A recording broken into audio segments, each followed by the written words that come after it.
পশ্চিম বেজেৰা প্ৰাথমিক বিদ্যালয়খনো বেজেৰা উচ্চতৰ মাধ্যমিক বিদ্যালয়ৰ সৈতে সামিলকৰণৰ ফলত অঞ্চলটোৰ শিক্ষা ক্ষেত্ৰৰ এক গুৰুত্বপূৰ্ণ চালিকা শক্তি হিচাপে এই বিদ্যালয়খনে নতুন পৰিচয় লাভ কৰে। ৰাইজৰ দান বৰঙণিৰে প্ৰতিস্থাপিত বিদ্যালয়খনে সম্প্ৰতি 8ৰো অধিক শিক্ষাৰ্থীৰে পৰম্পৰাগত আৰু নিত্য নতুন পাঠ্যক্ৰমেৰে উজ্বলি উঠিছে। অসমীয়া মাধ্যমৰ বিদ্যালয়সমূহৰ ওপৰত আমাৰ ৰাজ্যখনত বহু দিনৰ পৰা চিন্তা চৰ্চা অব্যাহত আছে। ইংৰাজী মাধ্যমৰ বিদ্যালয়সমূহৰ লগত প্ৰতিযোগিতা কৰিব পৰাকৈ নতুন ভৱন, নতুন ইনফ্ৰাষ্ট্ৰাকচাৰ, স্মাৰ্ট ক্লাছৰুম আদিৰে আমাৰ অসমীয়া মাধ্যমৰ বিদ্যালয়সমূহক সুসজ্জিত কৰাৰ এক প্ৰয়াস আৰু প্ৰচেষ্টা ৰাজ্য চৰকাৰে আৰম্ভ কৰিছিল। 2023 চনৰ 15 আগষ্টত ৰাষ্ট্ৰীয় পতাকা উত্তোলন কৰি মুখ্যমন্ত্ৰী হিচাপে মই ঘোষণা কৰিছিলো যে ৰাজ্যৰ 500খন উচ্চ আৰু উচ্চতৰ মাধ্যমিক বিদ্যালয়ক 8 কোটিৰ পৰা 10 কোটি টকাকৈ অৰিহণা বা অনুদান আগবঢ়াই আমি অসমৰ 500খন উচ্চ আৰু উচ্চতৰ মাধ্যমিক বিদ্যালয়ক ডন বস্কো আৰু সেণ্ট মেৰী স্কুলৰ লগত সমানে প্ৰতিযোগিতা কৰিব পৰাকৈ আধুনিক বিদ্যালয় নিৰ্মাণ কৰি আমি এটা নতুন জ্ঞান আৰু প্ৰজ্ঞাৰ আলোকৰ যাত্ৰা আৰম্ভ কৰিম। আজি মই গৌৰৱেৰে সৈতে ক'ব বিচাৰিছো যে প্ৰতিটো সমষ্টিৰ 3খনকৈ বিদ্যালয় হাতত লৈ আমি 126টা সমষ্টিত 400খন বিদ্যালয় সুসজ্জিত কৰাৰ এক ডাঙৰ কৰ্মযজ্ঞত আমি নিজকে উৎসৰ্গা কৰিছো। জালুকবাৰী সমষ্টিটো আমি সেই ধৰণে কেইবাখনো বিদ্যালয়ক সুন্দৰ কৰাৰ প্ৰচেষ্টা হাতত লৈছিলো। চন্দ্ৰমোহন পাটোৱাৰী ডাঙৰীয়াই অলপ আগতে মোক তেখেতে কৈ আছিলে যে 85 চনৰ সময়ছোৱাত তেওঁ যেতিয়া চীন দেশ ভ্ৰমণ কৰিবলৈ গৈছিলে এই ধৰণৰ তাতে হাইস্কুল আৰু হায়াৰ ছেকেণ্ডাৰী স্কুলৰ বিদ্যালয় দেখিছিলে আৰু সেই সময়ত আমি 1,50,000, 1.5 লাখ, 2 লাখ টকাৰ অনুদানেৰে একোখন বিদ্যালয়ৰ লগত একোটা ক্লাছৰুম সংযোজন কৰি বিদ্যালয়খনৰ চৌহদবিলাকৰ নান্দনিক দৃশ্যবিলাকো আমি নষ্ট কৰি পেলাইছিলো আৰু বিদ্যালয়সমূহত বিজ্ঞানসন্মতভাৱে কিবা এটা কৰাৰ যি পৰিৱেশ সেই পৰিৱেশো আমি নষ্ট কৰি পেলাইছিলো। আজি মই গৌৰৱ অনুভৱ কৰো যে 500খন বিদ্যালয় সুসজ্জিত কৰাৰ যি প্ৰচেষ্টা আছিল সেই প্ৰচেষ্টাৰ প্ৰথম ফল আজি আমি বেজেৰা উচ্চতৰ মাধ্যমিক বিদ্যালয়ত দেখা পাইছো। আজিৰ দিনটো বেজেৰা ৰাইজৰ বাবে যি ধৰণে গৌৰৱৰ দিন সেই ধৰণে মোৰ বাবেও ব্যক্তিগতভাৱে গৌৰৱৰ দিন আৰু 1.5 বছৰৰ ভিতৰত অসমত আমি 500খন এনেকুৱা বিদ্যালয় দেখা পাম আৰু ভগৱানে কৰিলে অহা 5 বছৰৰ ভিতৰত 5,000 এনেকুৱা বিদ্যালয় আমি দেখা পাম। অহা বছৰটোত আমি অসমত আৰু 500খন নতুনকৈ এনেধৰণৰ উচ্চতৰ মাধ্যমিক আৰু উচ্চ মাধ্যমিক বিদ্যালয় নিৰ্মাণৰ প্ৰচেষ্টা লৈছো আৰু যিসকলে ঘৰত বহি অসমীয়া মাধ্যম বিদ্যালয়ৰ উন্নতিৰ স্বপ্ন দেখে, যিসকলে নিজৰ ল'ৰা-ছোৱালীক ইংৰাজী মাধ্যমৰ বিদ্যালয়ত নামভৰ্তি কৰোৱাই অসমীয়া মাধ্যম বিদ্যালয়ৰ উন্নয়নৰ সপোন দেখে, সেইসকল ব্যক্তিক মই অনুৰোধ কৰিম যে কি ধৰণে আমাৰ জননী জন্মভূমি অসমত অসমীয়া ভাষাৰ বিদ্যালয় উন্নয়নৰ বাবে এক নতুন কৰ্মযজ্ঞ আৰম্ভ হৈছে। তাক বেজেৰা উচ্চতৰ মাধ্যমিক বিদ্যালয়ত আহি আজি আমি সকলোৱে প্ৰত্যক্ষ কৰিব পাৰো। আমাৰ অসমীয়া মাধ্যমৰ বিদ্যালয়সমূহৰ লগে লগে মই সকলো অঞ্চলতে ইংৰাজী আৰু ইংৰাজীৰ লগত জড়িত বিজ্ঞান কম্পিউটাৰ আদিৰ লগতো সমানে আগবাঢ়ি যোৱাৰ বাবে আমাৰ যুৱ প্ৰজন্মক আমি উৎসাহিত কৰিছো। যোৱা কেইদিনমান আগতে ৰংমহল হাইস্কুলখন আমি সুন্দৰ কৰি নিৰ্মাণ কৰিছিলো আৰু ৰাইজক আমি দুটা বিকল্প দিছিলো যে আপোনালোকে ইংৰাজী আদৰ্শ বিদ্যালয়তো পঢ়িব পাৰে, যি নেকি চৰকাৰে পৰিচালনা কৰিব, আৰু লগতে অসমীয়া বিদ্যালয়খনতো পঢ়িব পাৰিব। আজি মোৰ দৃষ্টিত দুইখন বিদ্যালয়ৰ সুন্দৰ ভৱন হোৱা কাৰণে আমাৰ অসমীয়া মাধ্যম বিদ্যালয়খনত এজনো ছাত্ৰ কমি যোৱা নাই আৰু দুইখন বিদ্যালয়ে সমানে সুন্দৰ কৰি গঢ় লৈ উঠিছে। মই পুনৰ এবাৰ আমাৰ ৰাইজক মই আকৌ এবাৰ অভিনন্দন জনাইছো। আজিৰ এই পবিত্ৰ দিনটোত অক্লান্ত শ্ৰম, ত্যাগ আৰু কৰ্তব্য নিষ্ঠাৰে এই বিদ্যালয়খনক পূৰ্ণাংগ ৰূপ দিয়া প্ৰতিষ্ঠাপক প্ৰধান শিক্ষক শৰৎ চন্দ্ৰ ডেকা ডাঙৰীয়া, বিদ্যালয়খনৰ প্ৰথমগৰাকী অধ্যক্ষ লোহিত চন্দ্ৰ শৰ্মা প্ৰমুখ্যে বৰ্তমানলৈ শিক্ষানুষ্ঠানখনৰ গুৰু দায়িত্ব বহন কৰি অহা শ্ৰদ্ধাৰ শিক্ষাগুৰুসকলৰ প্ৰতি গভীৰ শ্ৰদ্ধা নিবেদন কৰিছো। আমাৰ শিক্ষানুষ্ঠানসমূহ 4টা স্তম্ভৰ ওপৰত নিৰ্মিত হয়। শিক্ষানুষ্ঠান এটা শৰীৰ, কিন্তু এই শৰীৰক তেজ, মঙহ আৰু আত্মাৰে সমৃদ্ধ কৰে শিক্ষক, শিক্ষাৰ্থী আৰু অভিভাৱকসকলে। ইয়াতে বিচাৰি পাওঁ ভাৰতবৰ্ষৰ সভ্যতা সংস্কৃতি অতীজৰে পৰা চিৰ প্ৰবাহমান হৈ থকাৰ মূল কাৰণটোৱে হ'ল যে আমাৰ ভাৰতীয় সভ্যতা সংস্কৃতি জ্ঞান আৰু প্ৰজ্ঞাৰ ওপৰত নিৰ্মাণ হৈছিল।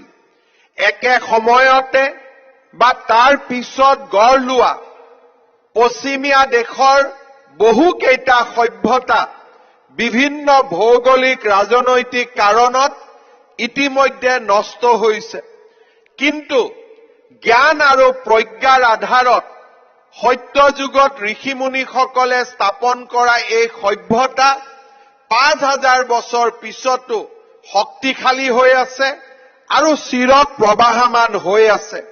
আৰু সেইবাবেই আমাৰ এই সভ্যতাক আমি স্থায়ী সভ্যতা বুলি ক'ব পাৰো। জ্ঞান আৰু প্ৰজ্ঞাই যেতিয়া এটা সভ্যতাৰ পথ নিদৰ্শন কৰে, সেই সভ্যতা কেতিয়াও মৃত্যুৰ মুখত নপৰে।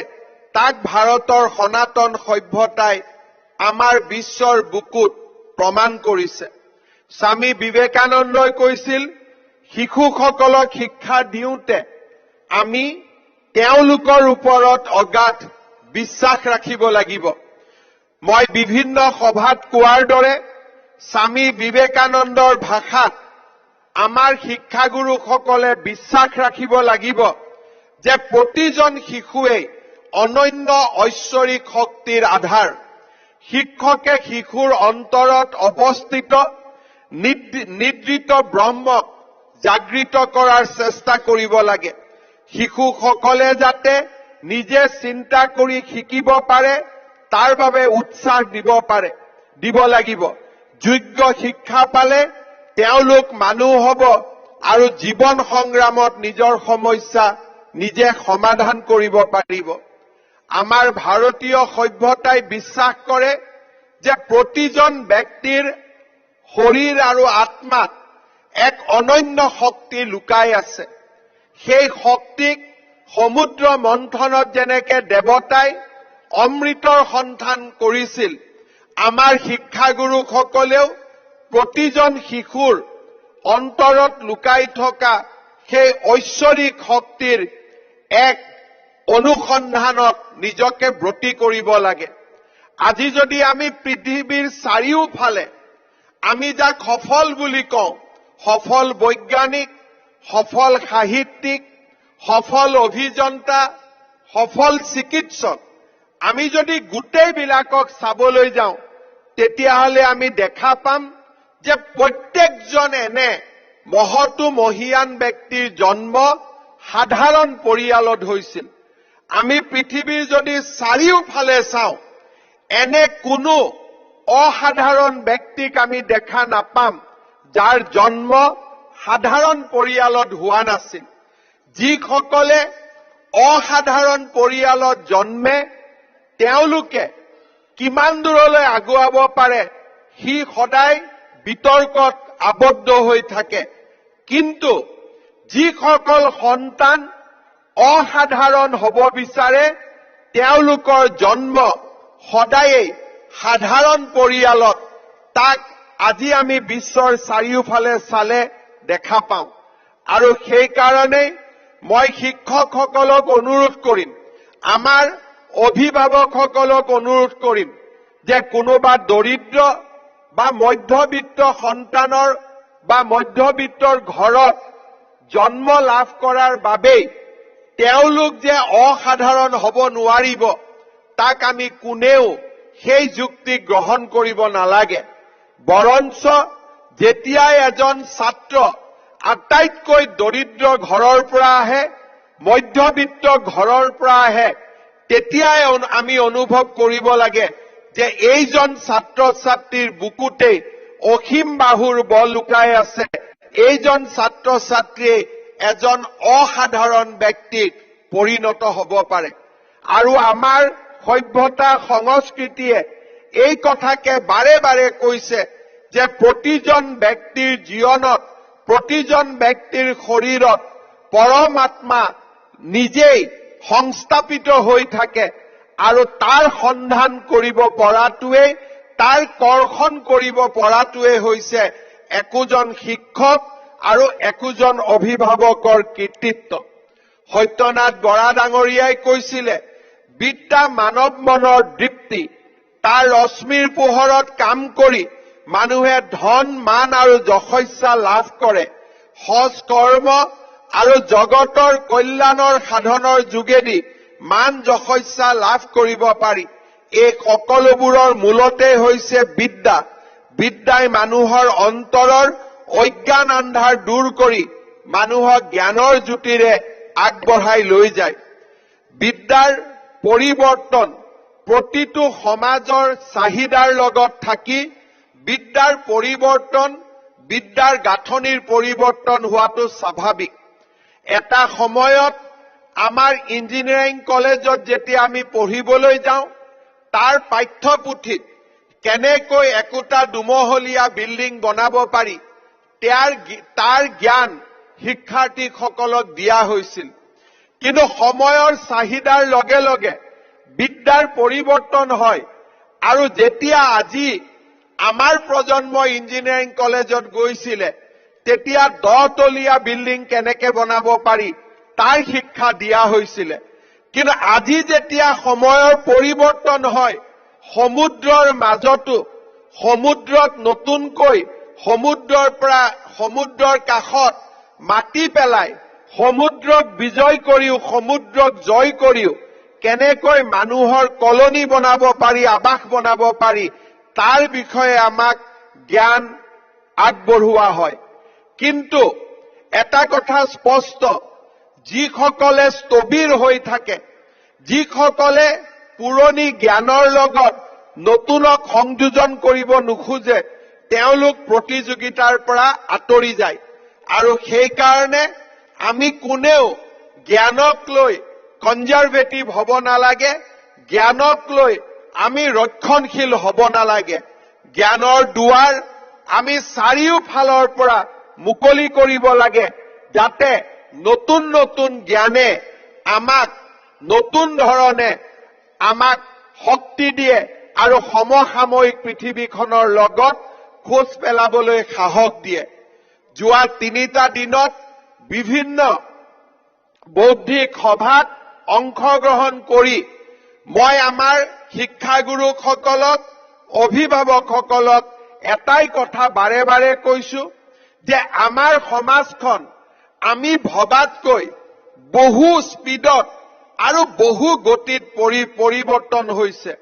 আমাৰ প্ৰজন্মই যদি অকণমান সময় চিন্তা কৰে আমি আমাৰ 25টা বছৰৰ ভিতৰতেই যোৱা 30টা বছৰৰ ভিতৰতেই আমি ব্লেক এণ্ড হোৱাইট টিভি দেখিলো।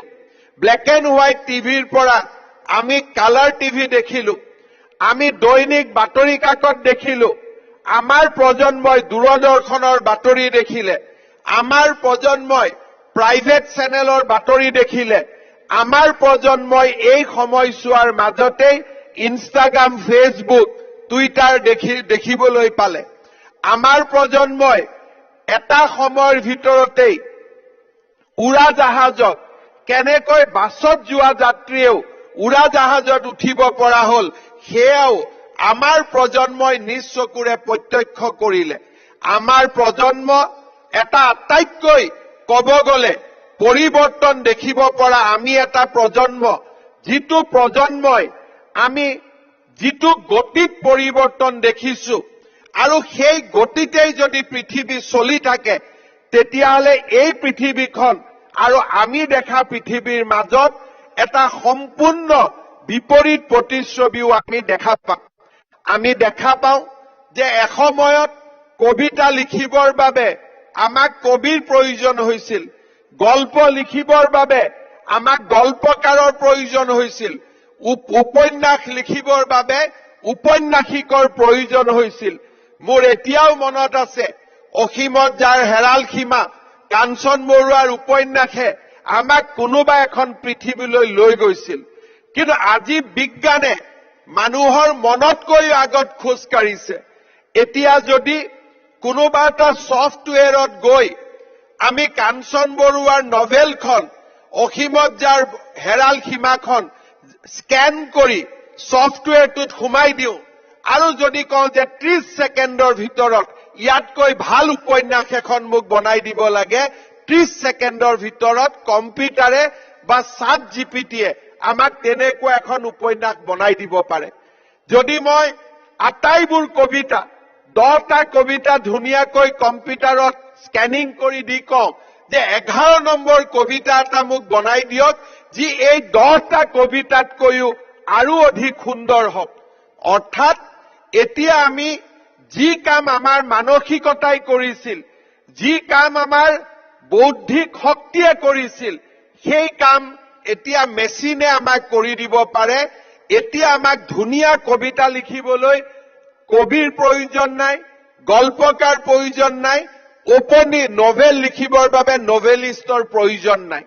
কিন্তু ইয়াৰ মাজতো আমি ক'ব লাগিব যে গল্পও মানুহে লিখিছিল, উপন্যাসো মানুহে লিখিছিল আৰু এইসকল লোকক অপ্ৰাসংগিক কৰা ছফ্টৱেৰটো এই মানুহেই সৃষ্টি কৰিছে।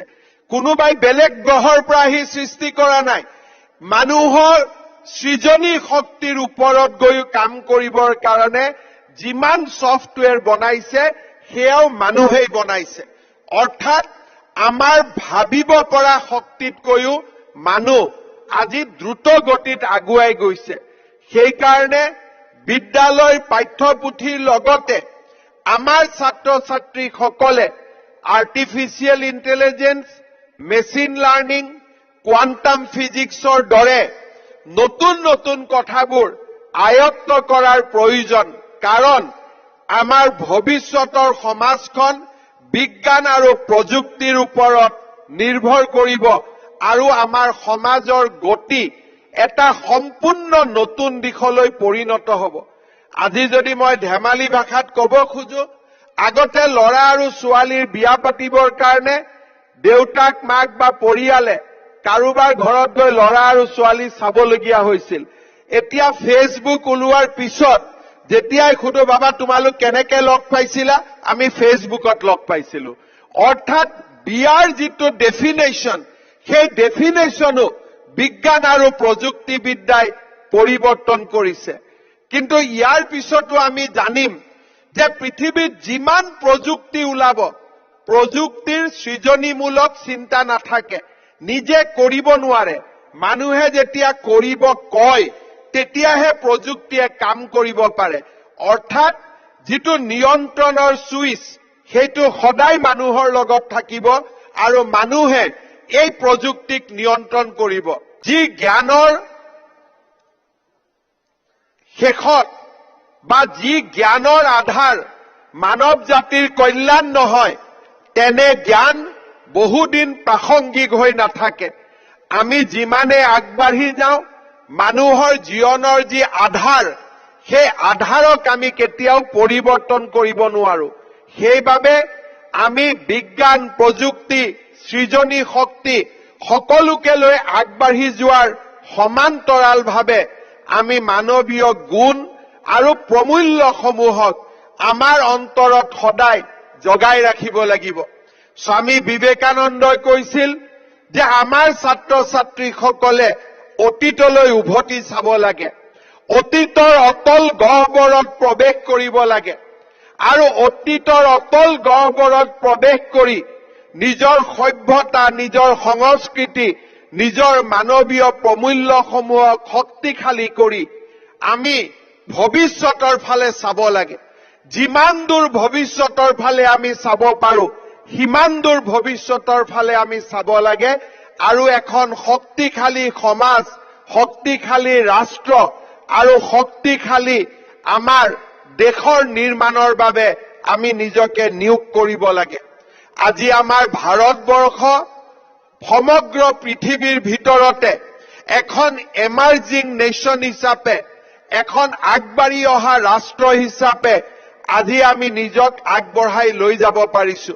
প্ৰধানমন্ত্ৰী নৰেন্দ্ৰ মোদী ডাঙৰীয়াই অমৃত কালৰ সময়ছোৱাত 2047 চনলৈ আমাৰ ৰাজ্যখন, আমাৰ ৰাষ্ট্ৰখন সামাজিক, ৰাজনৈতিক, অৰ্থনৈতিক, শিক্ষা, বিজ্ঞান, প্ৰযুক্তি, সাহিত্য, কলা, সংস্কৃতিকে ধৰি সকলো দিশতে ভাৰতক বিশ্বৰ সৰ্বশ্ৰেষ্ঠ দেশ হিচাপে প্ৰতিষ্ঠা কৰাৰ বাবে আমাক সকলোকে আহ্বান জনাইছে।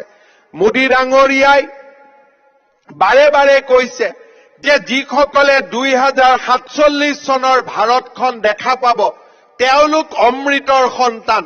কাৰণ সেই সময়লৈ ভাৰত এখন ডেভেলপ নেশ্যন হিচাপে নিজক প্ৰতিষ্ঠা কৰিবলৈ সক্ষম হ'ব।